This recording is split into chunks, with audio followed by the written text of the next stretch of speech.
Pues muchas gracias por seguirnos en esta cuarta mesa de divulgación de los números que se publicaron o los artículos que se publicaron en la revista Arte, Imagen y Sonido en su edición número 11, distribuidos entre el mes de enero y junio del presente año. Les saluda Armando Andrade Samarripa, quien moderará esta cuarta mesa, y estoy muy contento porque estoy acompañando a colegas y amigas muy entrañables de este equipo del Cuerpo de Arte, Imagen y Sonido. Y bueno, pues en esta ocasión quiero primero hacer una mención especial. En esta cuarta mesa nos acompaña también nuestra querida compañera Heréndira Hernández Balbuena, quien ahorita la presentaremos de una manera más formal a través de estas posibilidades de la videollamada. Y bueno, pues aquí estamos también acompañados en la sala del 15C, aquí de Ciudad Universitaria de la Universidad Autónoma de Aguascalientes. Y bueno, pues presentaré aquí en el Presidium, tenemos la presencia y la participación de nuestras queridas compañeras, la doctora Adriana Álvarez Rivera y nuestra querida Raquel Mercado Salas, también profesora de aquí. Y si me permites, Heréndira, que estás enlazada vía Zoom, leeré las semblanzas de ustedes para que quienes nos siguen, tanto aquí presencialmente como en las redes sociales, las conozcan y las ubiquen mejor. La doctora Heréndira Hernández Balbuena es doctora y maestra en Ciencias del Lenguaje por el Instituto de Ciencias Sociales y Humanidades de la Benemérita Universidad Autónoma de Aguascalientes. Ha publicado artículos de divulgación científica, ensayos y poesía en revistas y medios nacionales y extranjeros. Sus investigaciones giran en torno a la autoficción, al género de la ciencia ficción, a la literatura distópica occidental. Su más reciente libro, La esperanza distópica en tiempos oscuros, crítica y teoría literaria sobre distopía feminista del 2025, da una explicación profunda sobre el surgimiento del género distópico feminista y se identifican, delimitan y proponen los rasgos formales del género como una pauta metodológica. Actualmente es catedrática en el Instituto Politécnico Nacional y se encuentra realizando una estancia postdoctoral en el posgrado de Literatura Hispanoamericana de la Benemérita Universidad Autónoma de Puebla. Bienvenida, doctora Heréndira. Muchas gracias, les agradezco muchísimo la invitación. Para mí es un gusto compartir espacio con ustedes y bueno, no quiero tomar más tiempo, así que adelante, pero les agradezco profundamente. Gracias, eres siempre bienvenida y te agradecemos mucho por tu publicación, que ahorita haremos su presentación. También nos acompaña nuestra querida doctora Raquel Mercado Salas. Ella es doctora en filosofía en el área de filosofía del arte y estética. Entre sus libros se encuentra Filosofía y Arte, que es una revisión crítica de las estrategias estético-políticas de la ironía, publicado por la editorial Universidad Autónoma de Aguascalientes en el año 2022.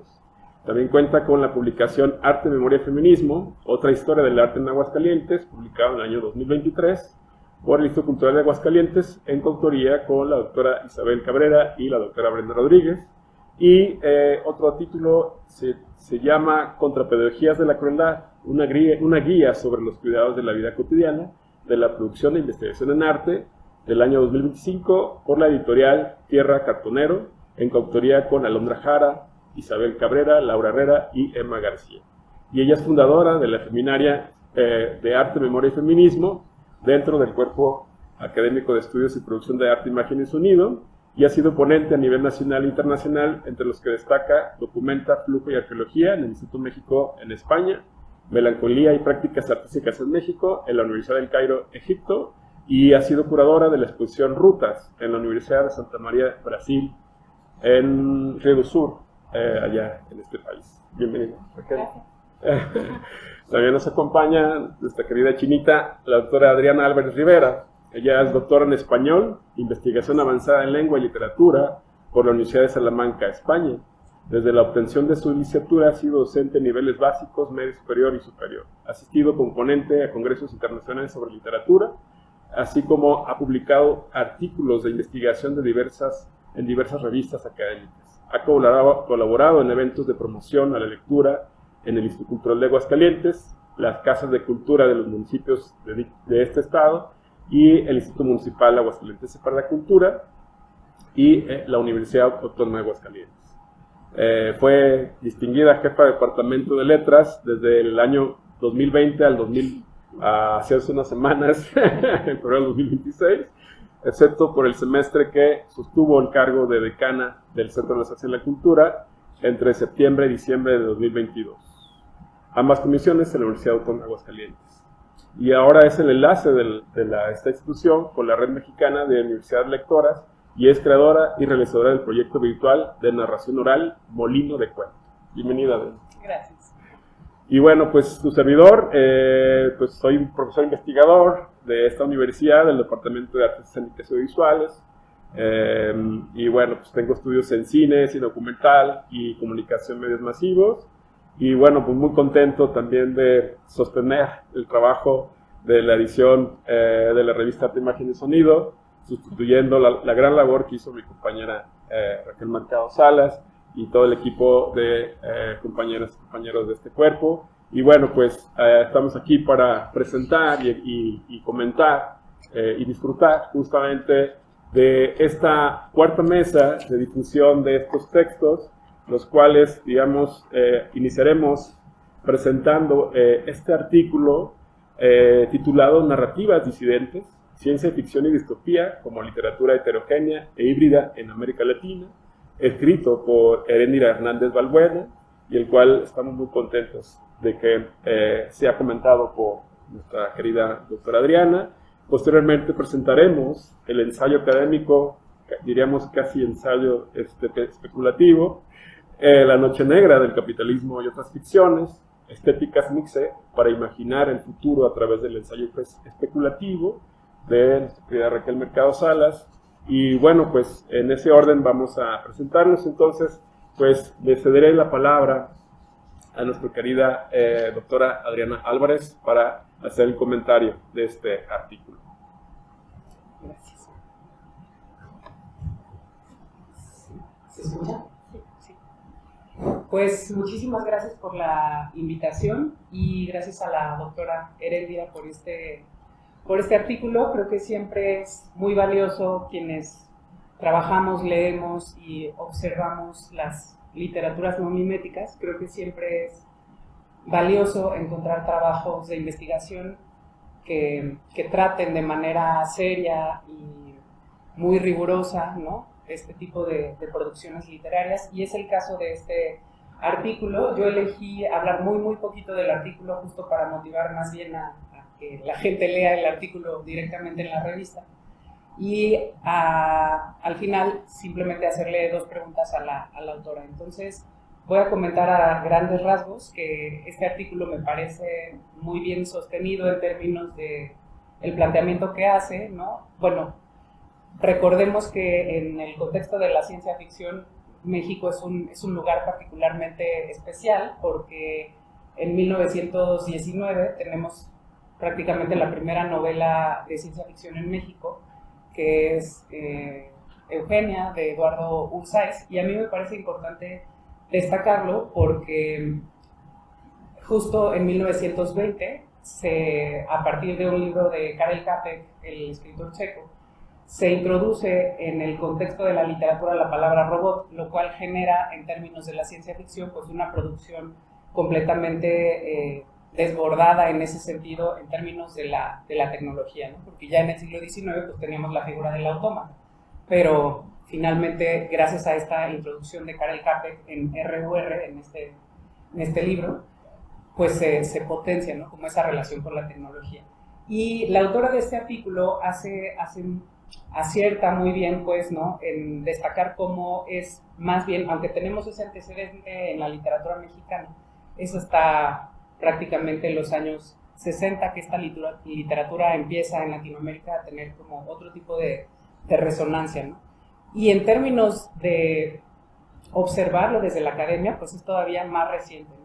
No podemos obviar también que este fenómeno que la autora centra, digamos, en la producción de ciencia ficción, está cobijado también por otras producciones no miméticas, como es la literatura fantástica, ¿no? Que la producción de lo fantástico desde el siglo XIX y luego la integración de esas producciones en el mundo académico, pues allanó el terreno, ¿no? Para que ahora podamos hablar de ciencia ficción, podamos hablar de lo insólito, podamos hablar de distopías, ¿no?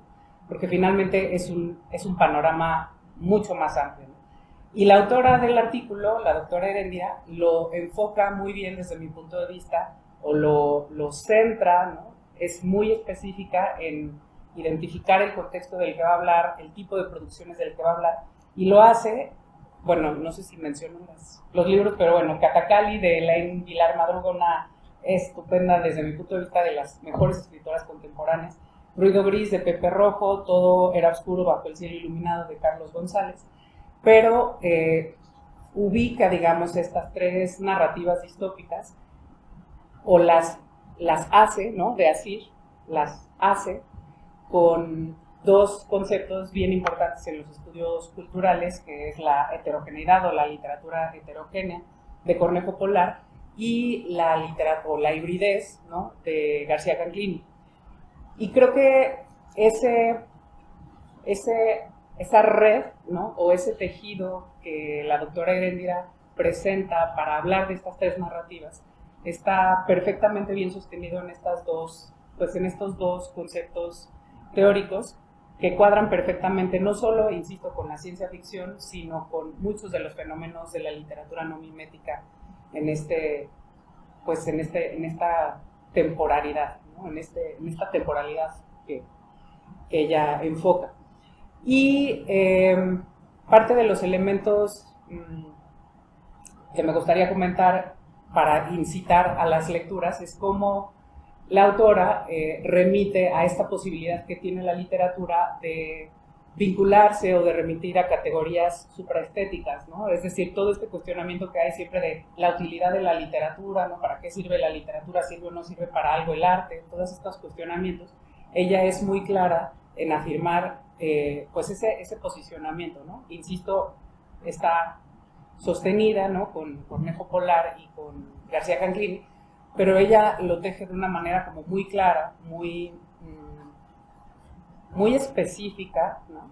En relación a las posturas de los autores y, o sea, de estos dos críticos culturales y literarios frente a las posturas de los propios autores y autora literarios, ¿no?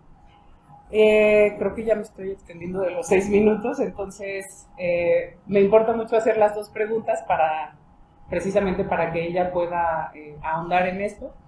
Antes ya de las dos preguntas, solo me gustaría insistir o destacar cómo, con mucha claridad, la doctora Heréndira habla de estas capas de resistencia simbólica que me pareció muy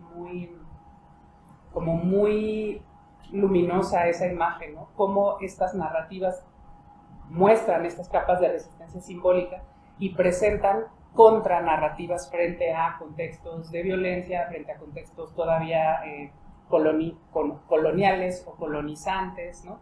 Entonces, bueno, mis dos preguntas, una de ellas es, en el artículo, en algún momento, en la primera parte del artículo, comentas, doctora Heréndira, que consideras a la ciencia ficción y a estas distopías pues como géneros representativos de la realidad nacional.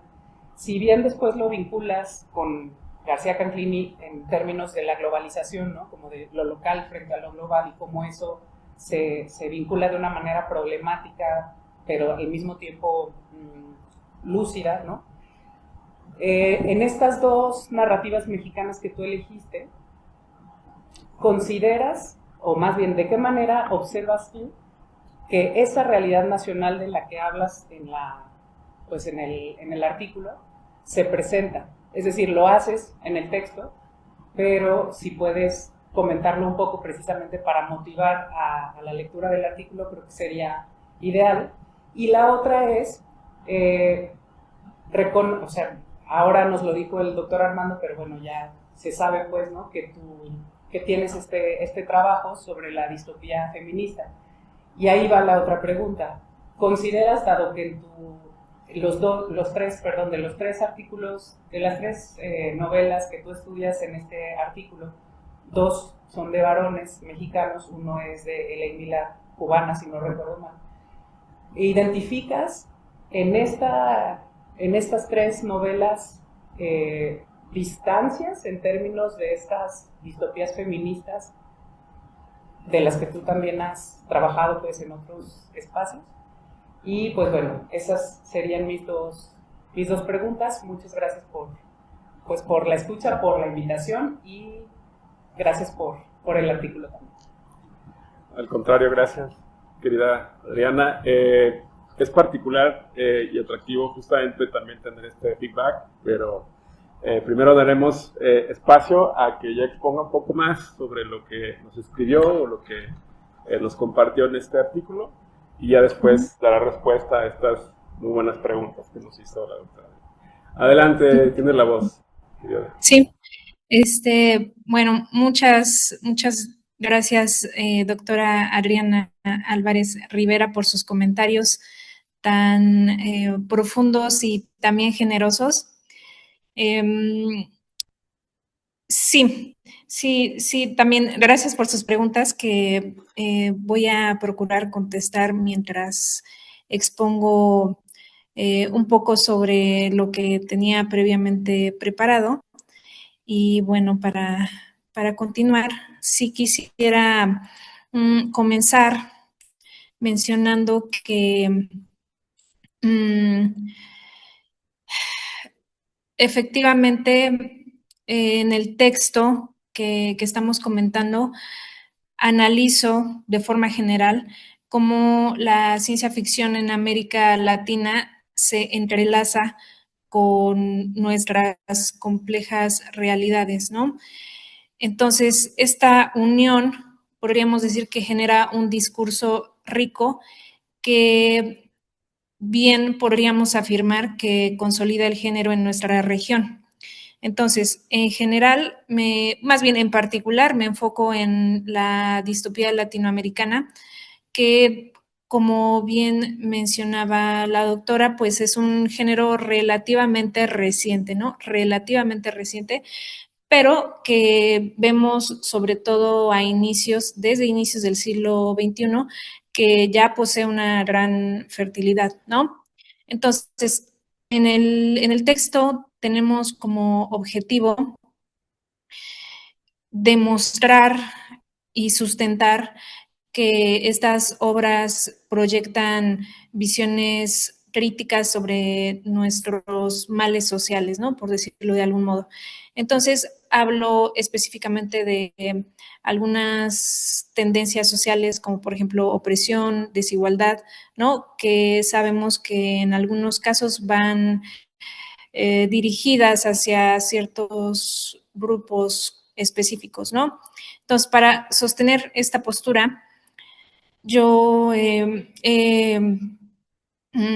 digamos, propongo que el género mantiene una posición de resistencia.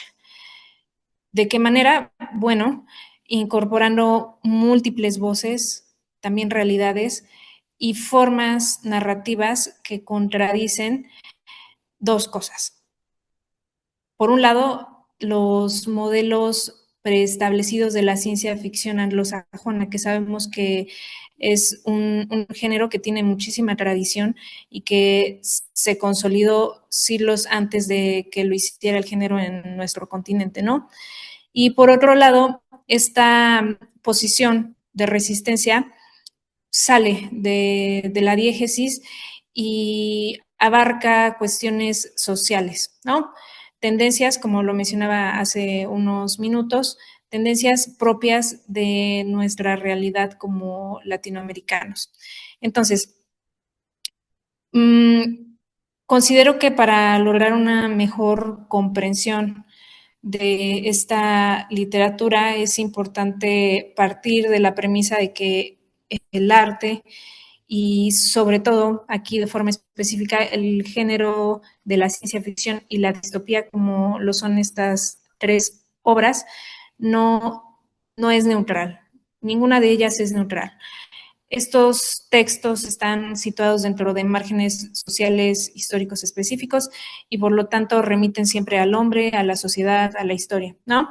Entonces, como bien mencionaba la doctora,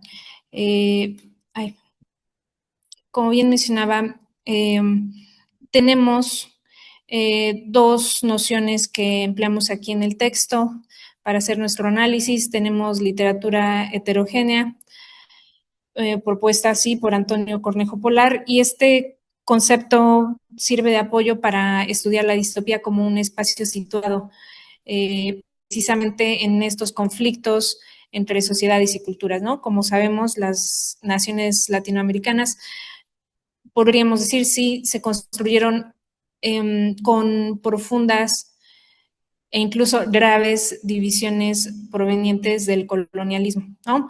Y ahí cabe mencionar por ahí otro trabajo que apenas estoy desarrollando, que vamos a ver que incluso la visión, la perspectiva y las consideraciones que tenemos sobre ciencia fuera de la literatura han sido permeadas por todo este proceso de colonización que, según varios teóricos, se mantiene hasta nuestros días y a su vez influye en la forma en la que la ciencia es plasmada dentro de este género literario, ¿no?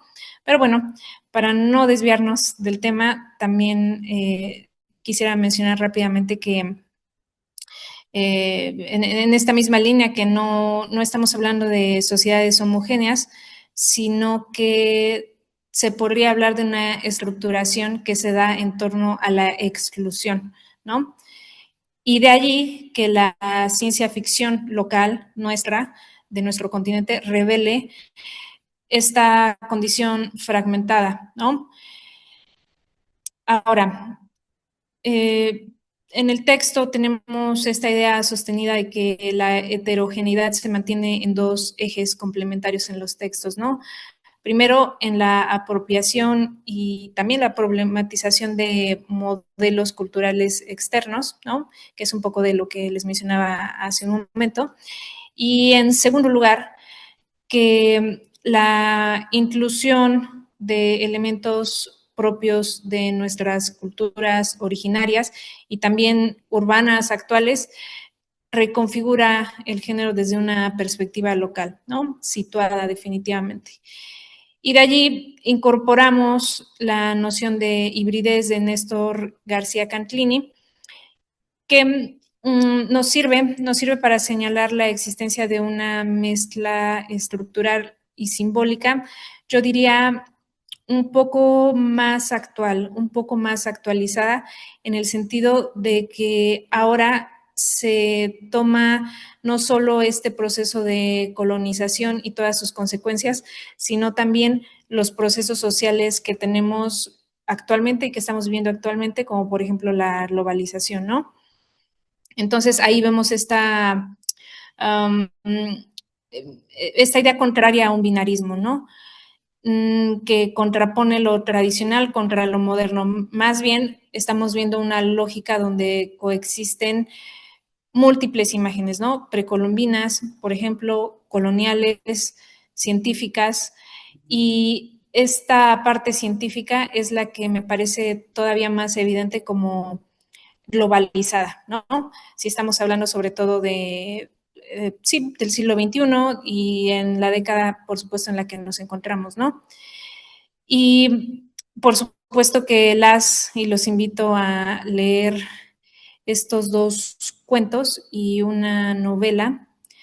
No quisiera tomar más tiempo detallando la trama de cada una de ellas, pero sí quisiera también mencionar, antes de responder a las preguntas, que estas tres obras funcionan como contranarrativas porque surgen desde una posición marginal en la que la autora y los dos autores se posicionan de forma intencional, eso sí, de forma intencional, digamos, para resistir a las formas hegemónicas de representación global. Esta frase me parece general, pero también pienso que se complementa muy bien con lo que dije hace unos minutos, y me refiero a que esta representación global, ¿no? Es heterogénea precisamente e híbrida, ¿no? Incluye una variedad de posiciones y una variedad de elementos propios, por supuesto, de nuestra realidad, de nuestra actualidad y del pasado de nuestras culturas, ¿no? Entonces, el artículo que estoy tratando de resumir concluye que la literatura distópica latinoamericana es una narrativa disidente precisamente porque presenta posibilidades reales, ¿sí? A pesar de ser ciencia ficción, para desnaturalizar nuestro presente, ¿no? Para alejarnos de lo que nos parece normal. Y entonces, al alejarnos, al emprender este proceso, las convenciones canónicas occidentales dejan de regir tanto al género como a quien se acerca a leer este tipo de literatura, ¿no? Y no sé si pudiera yo responder a las preguntas en este momento o más bien abrimos el espacio para dedicado a ello, ¿no? Puedes aprovechar para Sí, responder lo que sí, puse que en el creo que me chat por ahí. quedan unos minutos, ¿verdad? Sí, muy bien. Me, me parece muy interesante la pregunta que tiene que ver con qué distancia o incluso qué cercanía hay entre estas tres obras de autores latinoamericanos y el género también distópico, pero feminista, ¿no? Hay que tener en cuenta primero que estas tres obras de las que hemos estado hablando, sí, efectivamente son distopías, efectivamente pertenecen al género de la ciencia ficción, pero existe otros subgéneros hermanos de la distopía. Por ejemplo, está la distopía crítica, está la distopía feminista, ¿no? Incluso también tenemos la antiutopía, que es en ciertos puntos muy similar a la distopía, pero hay que centrarnos en estos dos términos, ¿no? Distopía y distopía feminista, ¿no? Ahora, la distopía en general, como estas tres obras que estamos abordando, sí, efectivamente tienen una perspectiva crítica en la que su visión tiende a no ser cientificista. Esa ciencia que caracteriza a la ciencia ficción pasa a un segundo lugar, incluso a un tercero o incluso a un cuarto, porque la temática es social. La forma en la que una organización social actual, como la que nosotros vivimos aquí en nuestro país, puede llegar a desembocar en algunas consecuencias, por supuesto, negativas, ¿no? Tenemos esa proyección de nuestro presente exagerado o extrapolado por medio de una obra literaria, ¿no? La diferencia es que una distopía feminista, por supuesto, tiene también esta parte crítica, esta parte social, esta centralidad en los males, ¿no? Que aquejan nuestra realidad, pero eso sí, siempre centrándose en el personaje femenino, ¿no? Ahí podríamos hablar de esta doble opresión que se ha referido en cuanto a los personajes femeninos, ¿no? Por un lado, sí, la opresión que sufren al ser ciudadanas de este tipo de sociedades, y otra, la que sufren precisamente por ser mujeres. Entonces, me parece que esa es la principal diferencia por medio de la cual podemos notar la cercanía en la parte crítica, en la parte social, y a la vez la distancia en en el protagonismo, sí, en el protagonismo que toma el personaje femenino. En las tres obras que hemos mencionado, Catacali, Ruido Gris y Todo era oscuro bajo el cielo iluminado, incluso me atrevería a decir que no hay una centralidad en un personaje femenino, pero tampoco masculino. La parte crítica de este tipo de regímenes autoritarios es abordada con tal fuerza que el género y el rol de un hombre o de una mujer, al menos dentro de estas historias, no toma un papel central. Pero nada más para cerrar, sí hay cercanía al ser distopías, ¿no? Al retomar todo este bagaje cultural, histórico y social, y cierta distancia al decidir ocuparse o no del personaje femenino. Y con respecto a la primera pregunta sobre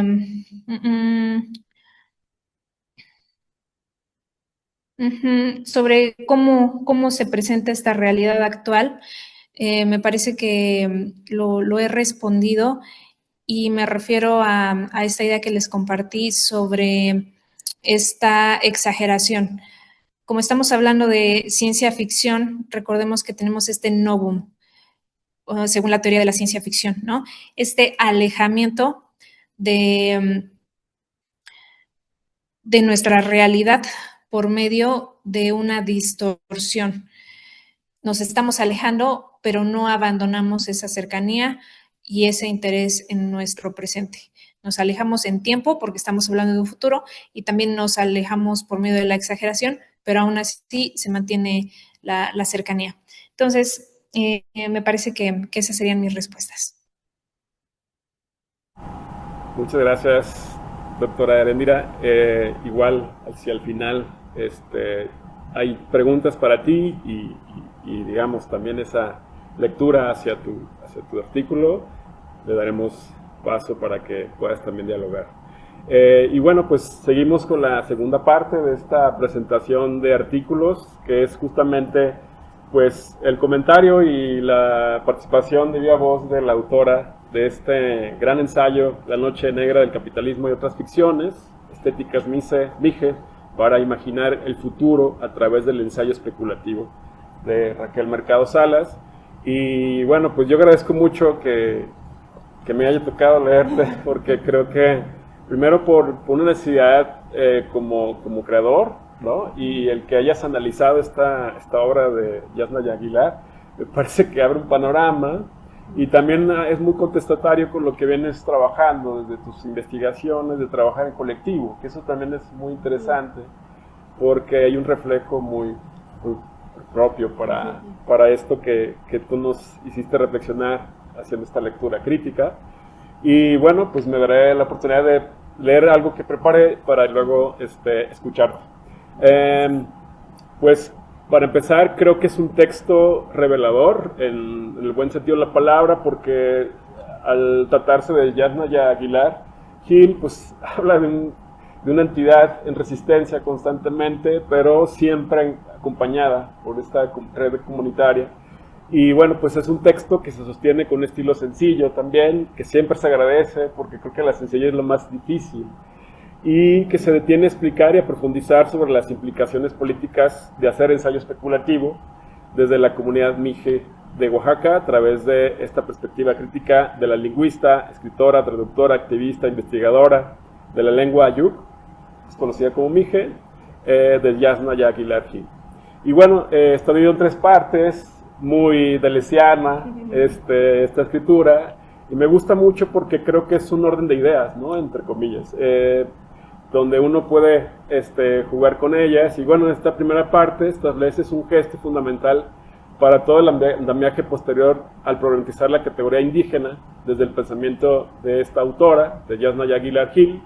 Y este desplazamiento, pues, es un desplazamiento epistemológico, ¿no? Y bueno, al evidenciar que indígena es una categoría política producida por el Estado-Nación para homogeneizar naciones diversas, ¿no? Entonces el ensayo revela esta dimensión colonial del lenguaje como dispositivo de captura ontológica.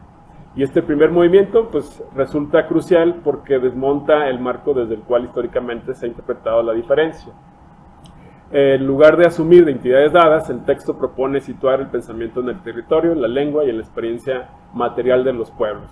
Desde una perspectiva de estudios de arte, imagen y sonido, listo desde un lector como yo, este gesto creo que implica revisar tanto la representación como los regímenes de visibilidad que han estructurado la mirada occidental, ¿no? Y eso creo que es revelador. Y en este apartado, en esta primera parte, además se expone la persistencia de la colonialidad del ser, del saber y del poder, evidenciando que las estructuras de exclusión no han desaparecido, sino que continúan operando en los dispositivos contemporáneos del Estado y también de la academia, ¿no? Y sobre todo tratándose de Yasna, que es una academia, digamos, una académica pues muy rebelde, muy, ¿no? que ha revolucionado sus formas también de hacer investigación. Y bueno, desde aquí el ensayo se convierte pues, en una invitación a revisar críticamente nuestras propias categorías analíticas, especialmente en los campos de la creación y la investigación artística, que tiene que ver mucho con el texto que analizas, que es un texto maravilloso. Y bueno, tengo varias preguntas, pero en la segunda parte constituye el núcleo más extenso, porque se trata del análisis del ensayo especulativo, el arte, la literatura y las estéticas colectivas de la tierra, escrito por la colectiva Redes Comunales Mijes, donde participa Yasna y traducido por ella al español. Y aquí Raquel nos ayuda a comprender el desplazamiento del campo de la ciencia ficción hacia una especulación situada. Que no proyecta futuros abstractos, sino que construye un archivo del porvenir desde memorias críticas, ¿no? Entonces el gran escenario es el siglo XXII, que eso es muy interesante, ¿no? No anuncia el desastre, sino que recuerda la noche negra del capitalismo como una metáfora de la gran catástrofe, como un acontecimiento ya vivido, ¿no? Y eso se vuelve muy interesante a colación justamente a lo que también por ahí leí, donde hacía una observación la propia Verónica, perdón por pronunciar mal sus apellidos, Herbert Disechi, donde dice que justamente los pueblos indígenas o los pueblos mijes, ¿no? Ellos ya vivieron la gran catástrofe hace varios siglos, ¿no? Entonces, me parece muy interesante esta categoría de la noche negra del capitalismo, y este desplazamiento temporal subvierte la lógica moderna del progreso, ¿no? La especulación no se orienta hacia la promesa, sino a la rememoración, ¿no? Están rememorando este colectivo. En ese sentido, el ensayo especulativo se aproxima a una forma de contrahistoriografía que permite leer el presente desde un lugar desplazado, descentrando así la hegemonía de las narrativas distópicas occidentales. Y bueno, pues justamente el texto articula una crítica contundente a la relación entre arte, mercado y extracción, ¿no? Desde, digamos, de los modelos de producción de arte contemporáneo que se viven en el siglo XXI y leídos desde el siglo XXII, ¿no? Para ir aterrizando estéticas colectivas de la tierra, ¿no? Y eso me pareció una propuesta, incluso hasta un modelo epistemológico de entender cómo podremos crear y hacer creaciones artísticas hoy día, ¿no? Desde la colectividad, desde el encuentro entre vínculos entre humanos y más que humanos, ¿no? Y cuestionando la obra, el soporte y la autoría, ¿no? Y bueno, para el campo del arte, pues esto implica un giro importante. Entonces se trata pues de un ensayo especulativo realmente que pone el dedo en la llaga, ¿no? En el terreno del arte, y su vínculo con el capital, ¿no? Y bueno, en la última parte pues es muy concreta, ¿no? Cierra justamente de manera reflexiva, retomando hallazgos previos y proyecta una dimensión ética y pedagógica, ¿no? Donde la noche negra del capitalismo se presenta como un momento límite, una condición de crisis que exige, replantea los fundamentos de la producción artística y el conocimiento. Y bueno, pues justamente para mí es uno de los, digamos, posibilidades muy interesantes, y agradecer mucho el que pues, haya tenido la oportunidad de leerte, porque creo que es un artículo que todos deberíamos de acercarnos, sobre todo quienes, digamos, no teníamos tanta cercanía con los textos de Yasna, ¿no? Entonces, pues el texto ayuda, digamos, de una lectura mucho más amplia para acercarnos a este ensayo especulativo de esta autora y en comunidad. Y justamente, pues tengo muchas preguntas, pero voy a ser muy concreto para, digamos, justamente reconocer qué implica escribir futuros desde contextos que hayan atravesado múltiples formas de catástrofe. y cómo se diferencia esto desde la imaginación distópica occidental, ¿no? Y por otro lado, pues, de qué manera, ¿no? Podemos desplazar la noción de autoría para convertirse en una estrategia, digamos, de creación, como lo propone el propio ensayo especulativo. Y pues agradecerte porque creo que también es un texto que vincula mucho con lo que hemos estado trabajando distintos investigadores, ¿no? Que es justamente trabajar desde la colectividad, y creo que has estado explorando justamente modelos, digamos, que parecen especulaciones, pero en realidad son modelos, digamos, protoepistemológicos, ¿no? Metodológicos.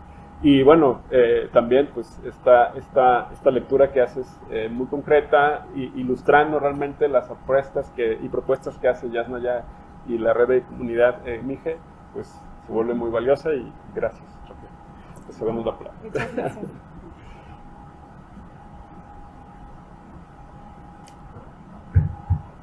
Bueno, voy a poner de este lado, porque soy zurda de nacimiento. Y no puedo poner del otro lado. Pero muchas gracias por la lectura, Armando, y además por la edición de este número 11, que además, bueno, me parece que es un número que se acompaña muy bien por el tratamiento que se da de los distintos textos que hacemos como Cuerpo Académico de Estudios y Producción de Arte, Imagen y Sonido, y que se nota, ¿no? Que es bastante complejo el hecho de que a través de un coloquio se reciban estos documentos, estos textos, para ser después dictaminados y después puedan estar en un número específico en el que pues es muy rico ver distintas perspectivas, ¿no? del tratamiento, sobre todo cuando le ponemos nombre a estos coloquios que son cada 2 años. Y bueno, pues esto habla mucho el trabajo intenso que se hace en el Cuerpo Académico de Estudios y Producción de Arte, Imagen y Sonido, y por eso, bueno, pues muchas gracias.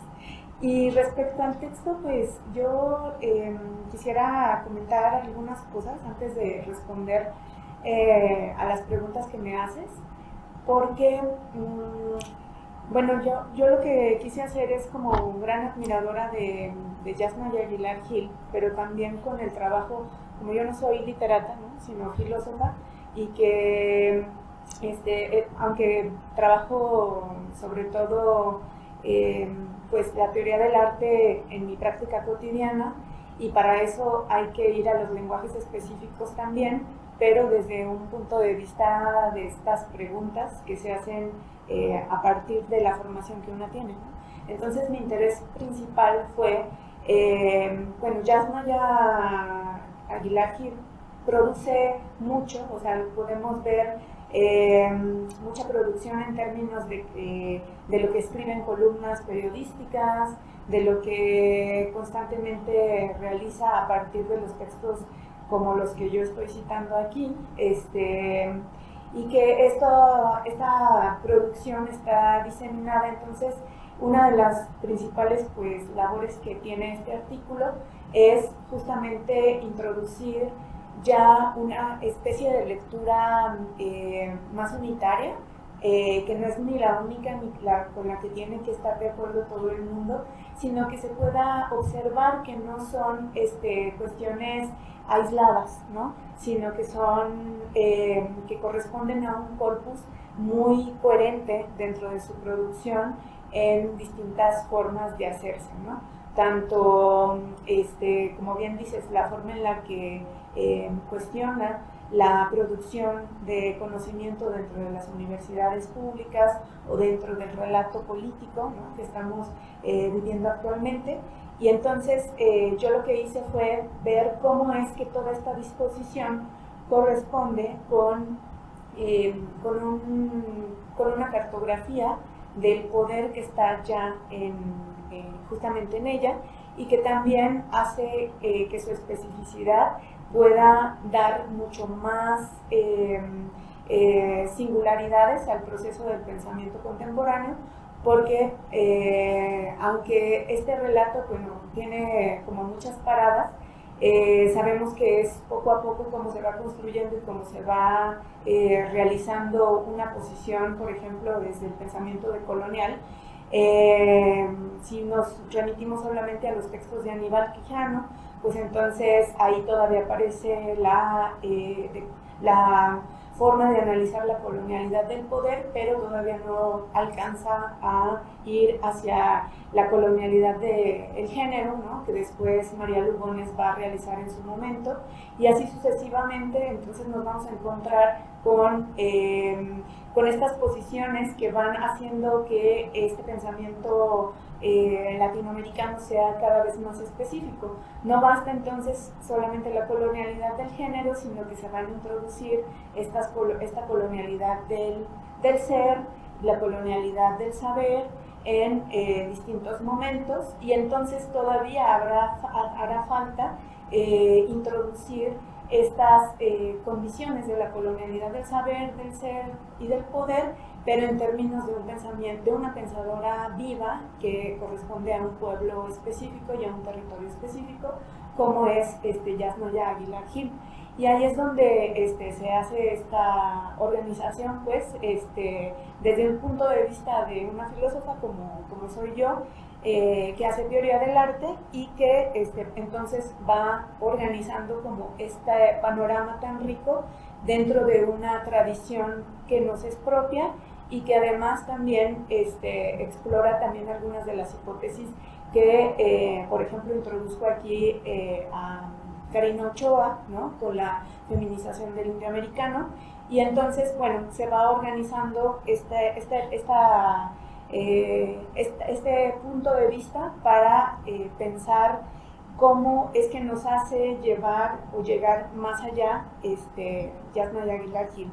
Y yo creo que, bueno, con la definición un poco que nos deja así como muy rápida Kisechi, de qué es el ensayo especulativo o la ficción especulativa en este caso, sería introducir en algún futuro, exhuma más bien, en términos literarios, se conviene que la escritura ensayística exhuma nociones del pasado para reescribir el presente, y la ficción especulativa se introduce en algún futuro posible para alumbrar el presente. Entonces, así es como funciona, ¿no?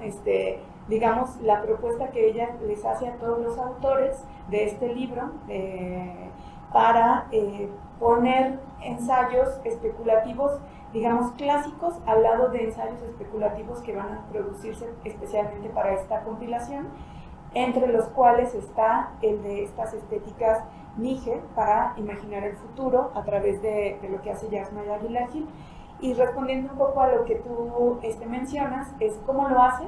Pues creo que el primer desplazamiento de la noción de autoría es colocarse no como autora en el texto, ¿no? Aunque claramente no sabemos si ella lo escribió, ¿no?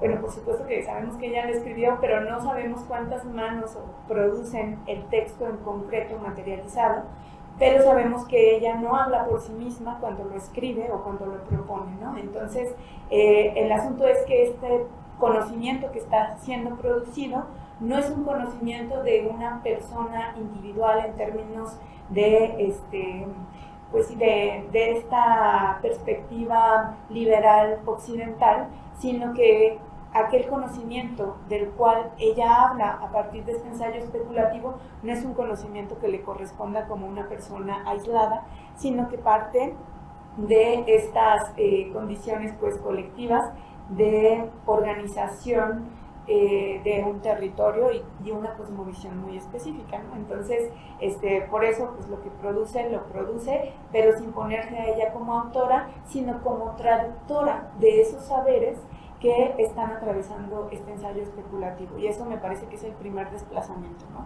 Entonces, ¿qué hacemos? Justamente para no pensarlo de manera literal, ¿no?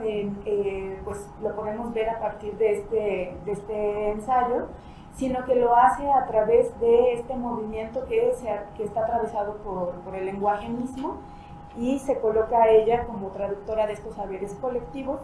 Y bueno, pues este texto que a mí me parece que lo he leído muchas veces y que no lo entendía al principio, ¿no? Fue algo así como que me costó mucho trabajo en el sentido en que este recorrido del que mencionamos, ¿no? Que es, bueno, quizá si nos lo preguntamos como una relación directa con la escritura de este ensayo, quizá no podemos profundizar tanto si no establecemos una discusión a través de esta tradición de la que estamos hablando, ¿no? De cómo reorganizar nuestra forma de comprender justamente la colonialidad del ser, del saber, del poder, que está implícita en la conversación colectiva que tenemos como latinoamericanos. Y una de esas principales preguntas que se hace pues aquí de inicio es que muchas veces nos relacionamos pues con esta idea de la categoría de lo indígena, que es una categoría del Estado-Nación, y que además a partir justamente de lo que está diciendo Yasmaya Aguilar Gil es pensar no en términos de decir, incluso poner entredicho estas categorías occidentales, porque no todos los pueblos vivos, no todos los pueblos que existen, no todos los pueblos que tienen una organización autónoma son reconocidos como estados-nación, ¿no? O sea, por decir, ella en el texto incluso como formas para ir más allá del Estado, uno de los textos a los que yo estoy haciendo alusión, también habla de que alrededor, actualmente hay 200 estados-nación, lo cual no corresponde con las naciones vivas del archipiélago global, ¿no? Entonces, pues justamente, bueno, desde ahí podemos poner en duda que lo que exista solamente corresponda con esta categoría que implica, sobre todo en el territorio latinoamericano, pues hablar de lo indígena. Y cómo poner el nombre específico, que son las estéticas Mije, implica pues justamente aludir a tradiciones también muy singulares de la organización del pensamiento, de las cosmovisiones, de las costumbres, de las relaciones lingüísticas, etcétera, ¿no? Entonces, el ejercicio que nos invita es pensar de manera más singular para también ampliar las cosmovisiones que la categoría política indígena no nos permite y que por lo tanto pues también ahí atraviesan estas formas de colonialidad.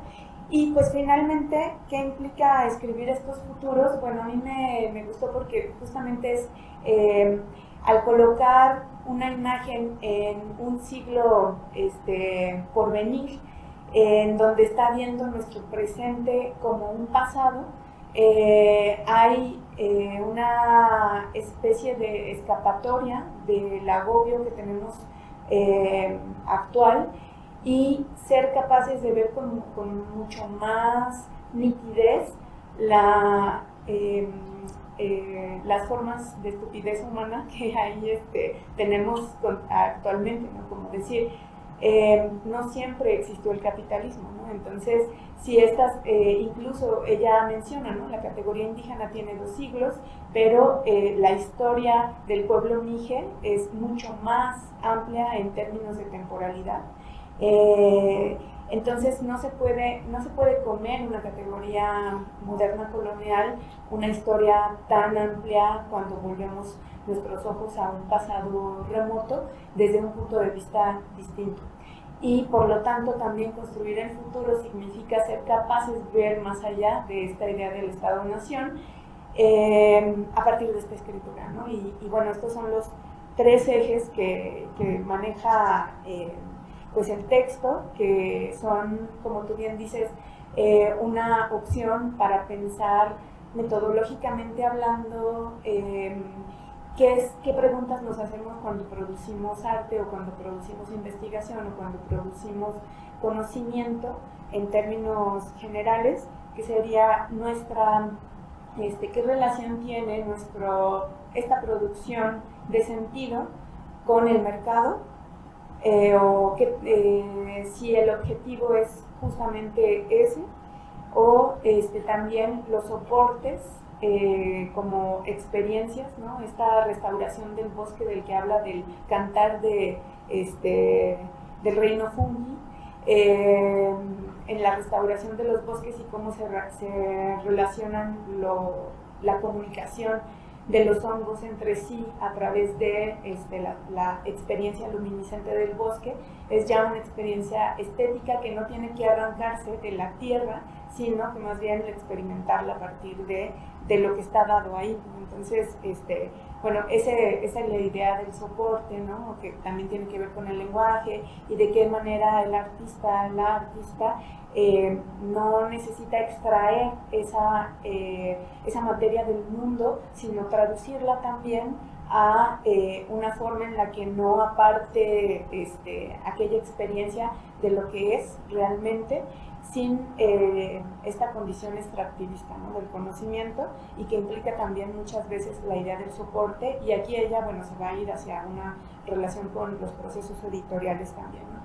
Y bueno, pues la autoría, por supuesto, y que tiene que ver pues con estos desplazamientos, ¿no? De empezar a cambiar las formas en las que compilamos los textos, ¿no? En vez de ser esta autora neoliberal, etcétera, bueno, entonces es como más en términos pues de traductora, cuando el trabajo es de equipo, o el trabajo es colectivo, o experiencias que salieron de un trabajo colectivo, tratar de encontrar la figuración que nos ayude a hablar de esas experiencias colectivas. No sé cómo, pero bueno, creo que son buenos pretextos para quienes estamos en medio del Centro de las Artes y la Cultura y nos interesa todo esto. Vaya, pues muchas gracias, Raquel. Siempre es interesante como darle, digamos, salida y cercanía y vínculos y relacionarlos a todo lo que hacemos. En este caso, partir desde la reflexión y esta lectura muy, muy profunda. Y sí, creo que es una de las partes más bonitas de este mundo que ella imagina o que ella nos provoca con el ensayo. Los distintos soportes, ¿no? Cuestiones que van del barro hacia lo electrónico, lo digital, y muy relacionado con lo que sucedió hace poquito hace unas décadas, con la noción de copyleft, ¿no? Donde tú podías acceder y derivar obras a partir de lo que se publicaba bajo esto, pero seguía la noción de copia, ¿no? Es decir, de registro. Entonces, ella supera incluso la noción de copyleft, de Creative Commons, ¿no? Y bueno, la verdad es que es una maravilla poder incluso simplemente imaginar ese mundo distópico.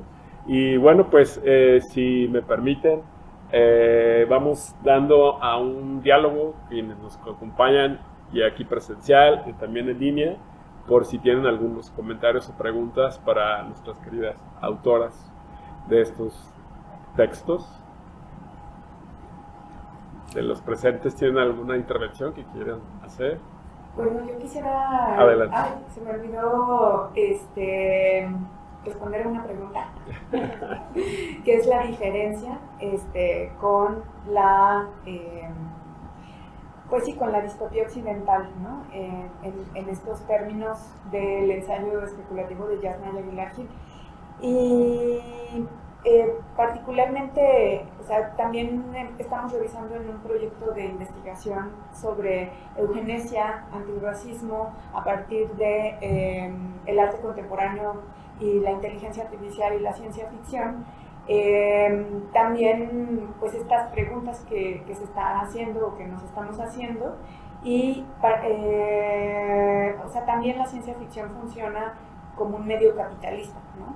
Entonces también es una de las cosas claras que tenemos, es que ese 1% que está modificando la vida y la existencia de seres humanos y no humanos actualmente a nivel global, también tiene predilecciones de determinada ciencia ficción que ha sido extractivista, ¿no? O sea, como las Odisea 2001 también implica el envío del satélite, por ejemplo, en un momento determinado, o la preferencia por determinados textos de esta ciencia ficción que le llaman dura, de los 40s y 50s en Estados Unidos e Inglaterra, y que también implica en cómo colonizar otros espacios fuera del globo terrestre, ¿no? Como puede ser Marte y como puede ser los viajes hacia la Luna, por ejemplo, o cómo lograr extraer el litio del fondo del mar. O sea, todo eso está en la ciencia ficción,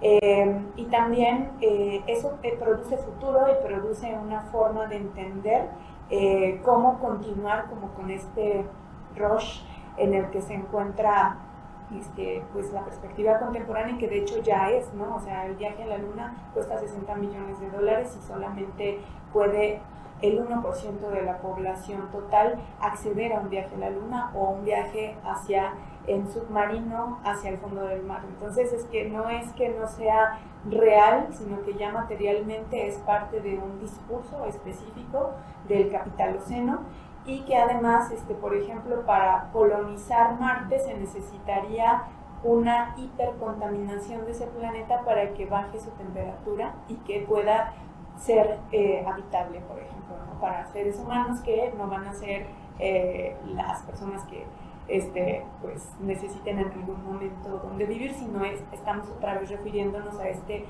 3% de la población hiperrica. Y entonces el discurso pues ahí no se mueve, ¿no? O sea, por eso creo que es clarísimo la diferencia entre pensar las estéticas Mije de la Tierra y determinados núcleos de imaginación de la ciencia ficción dura capitalista, ¿no? O sea, como le llaman distintos textos. Gracias, Raquel. Creo que es muy clara, digamos, la distinción. Y bueno, pues se antoja mucho seguir leyendo y tratar de identificar otras formas de la ciencia ficción o de estas narrativas disidentes de las que nos compartía la doctora Heréndira, y estas narrativas no miméticas que nos compartía también la doctora Adriana. Y de esta manera, pues si no hay preguntas o comentarios, les quiero agradecer muchísimo.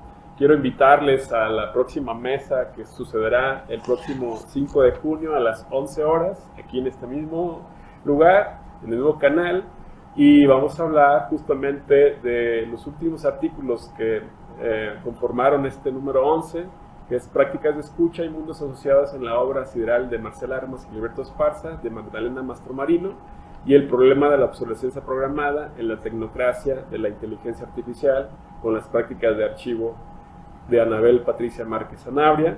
Y bueno, pues invitarles también a visitar a la plataforma de la revista Arte, Imagen y Sonido, donde podrán, quienes no han leído estos artículos presentados hoy día, pues disfrutar justamente de sus formas y de todo lo que produjeron nuestras compañeras Heréndira y Raquel.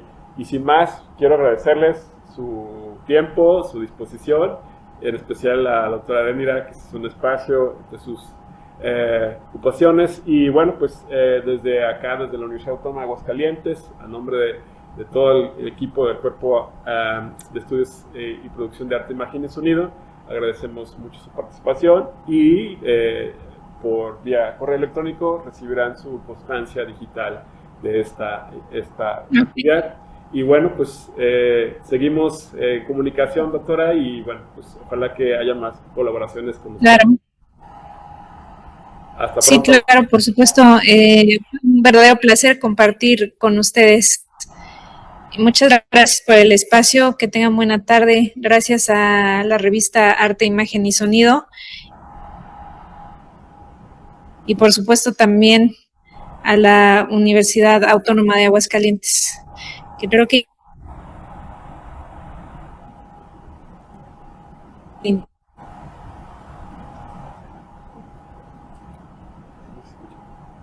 tuvimos un poquito ahí de error. Les agradezco mucho. Gracias, Heréndira. Pues seguimos en comunicación. Hasta pronto. Estamos en contacto. Hasta pronto.